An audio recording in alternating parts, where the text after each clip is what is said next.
आप देख रहे हैं द लेटेस्ट ट्रेंड 379। अगर आप इस चैनल पर नए हैं तो हमारे चैनल को सब्सक्राइब कर लीजिए, क्योंकि हम आपके लिए रोज़ एक नई कहानियाँ लेकर आते हैं इस चैनल पर। तो प्लीज़ चैनल को सब्सक्राइब ज़रूर से कर लीजिए। तो भारत एक बेहद धार्मिक और आध्यात्मिक मान्यताओं से जुड़ा देश है।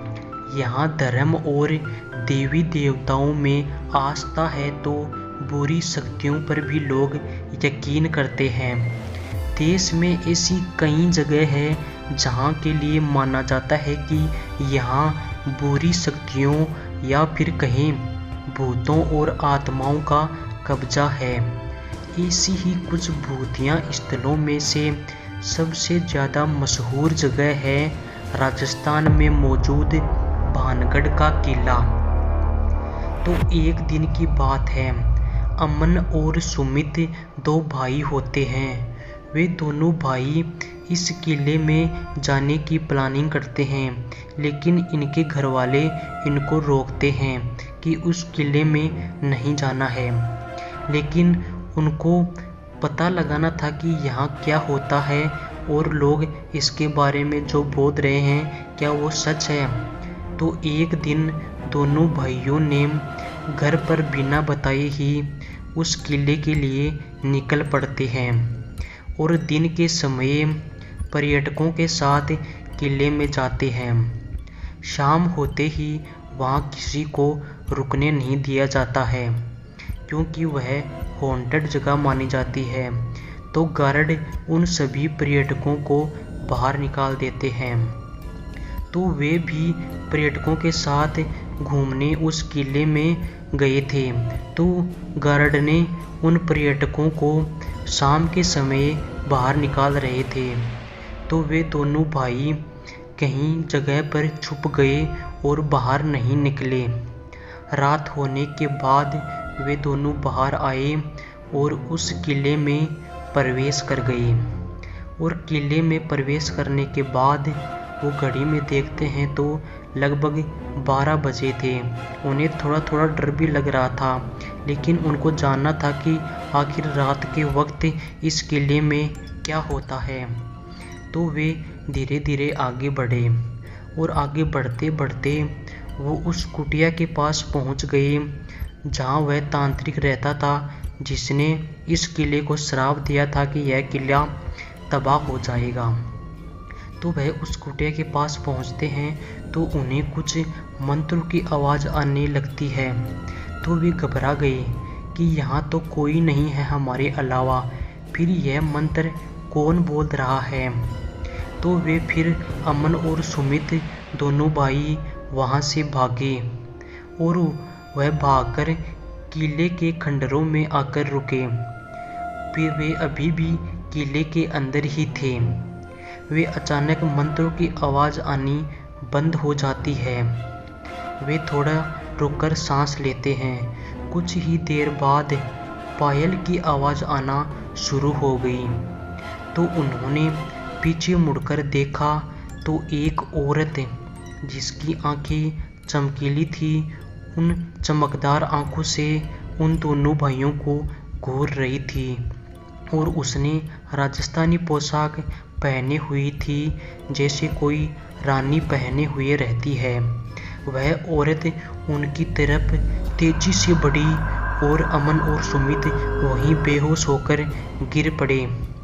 फिर अचानक उनकी आंखें खुलती है। वो घड़ी में देखते हैं तो सुबह के 4 बज रहे होते हैं। तो उन्होंने सोचा यह भोर का समय है और यही सही समय है यहाँ से बाहर निकलने का। तो वह तेजी से दौड़कर उस किले के बाहर निकल जाते हैं और बाहर जाकर इस घटना के बारे में लोगों को बताते हैं। वह अपने परिवार वालों को बताते हैं। वे दोनों भाई अमित और सुमित कई रातों तक नहीं सो पाते हैं। उन्हें वह पायल और मंत्रों की आवाज़ आने लग जाती है जब वह रात को सोते हैं। तो वे बहुत परेशान होते हैं। तो वे अपने घर में अनुष्ठान और पंडित के द्वारा मंत्रों का उपचार भी कराते हैं।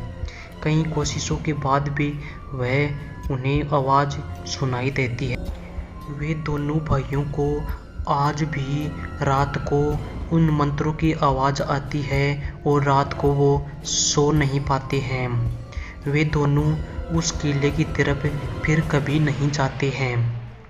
तो चलिए जानते हैं कि इस किले का रहस्य आखिर क्या है और लोग यहाँ जाने से क्यों डरते हैं। आखिर क्या है इस किले का राज। ये किला अलवर जिले की अरावली पहाड़ियों में मौजूद है। ऐसा कहा जाता है कि भानगढ़ की राजकुमारी रत्नावली बहुत सुंदर थी और इसी सुंदरता पर एक तांत्रिक भी फिदा था। जिस दुकान से राजकुमारी के लिए इत्र लिए जाता था वह उस दुकान में गया और उस बोतल पर जादू कर दिया जो राजकुमारी के लिए भेजी जाने वाली थी। राजकुमारी को बोतल मिल तो गई, लेकिन वह बोतल एक पत्थर पर गिरकर टूट गई। जादूगर ने ऐसा जादू किया था कि इत्र लगाने वाला उसे प्यार करने लगेगा। अब इत्र पत्थर को लगा था तो पत्थर ही जादूगर से प्यार करने लगा और वह प्यार में उसकी ओर चल पड़ा। पत्थर जादूगर के पास तेजी से गया और जादूगर के सिर पर जाकर लगा।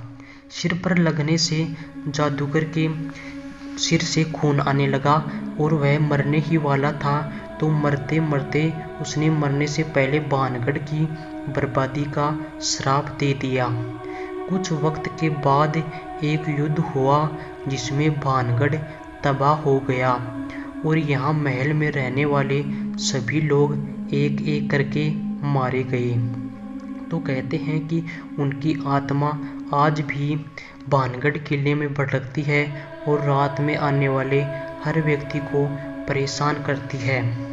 एक मान्यता के अनुसार एक और कहानी के मुताबिक यहाँ एक साधु रहते थे और महल के निर्माण के वक्त उन्होंने चेतावनी दी थी कि महल की ऊंचाई कम रखी जाए ताकि परछाई साधु के पास न पहुंच पाए। लेकिन बनाने वाले ने इस बात को अनदेखा कर दिया और अपनी मर्जी से महल को बनाया। साधु ने गुस्से में श्राप दिया जिससे भानगढ़ किला तबाह हो गया। तो ये थी भानगढ़ किले की कहानी। इसलिए लोग यहाँ रात में जाने से डरते हैं और भारत सरकार द्वारा अब इस किले को शाम 5 बजे के बाद बंद कर दिया जाता है। यानी 5 बजे के बाद प्रवेश निषेध है और चेतावनी के बोर्ड भी लगाए गए हैं। हालांकि आप इसमें दिन के टाइम घूम सकते हैं और पर्यटक यहाँ घूमने भी दूर दूर से आते हैं।